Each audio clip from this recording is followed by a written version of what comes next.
আজকে 10 বছর পর বিদেশ থেকে আসলাম। ঢাকা শহর এখন অনেক চেঞ্জ হয়ে গেছে। আগে এখানে একটা বট গাছ ছিল, আমরা বন্ধুরা মিলে সবাই এই গাছের নিচে আড্ডা দিতাম রাত পর্যন্ত। এই তো বন্ধু সুমন, বিদেশে গিয়ে তো একেবারে আমাদের কথা ভুলেই গিয়েছিলি।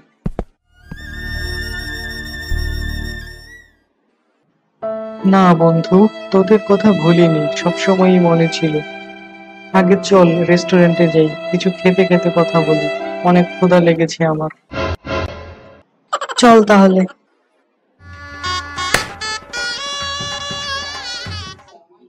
অসাধারণ টেস্ট।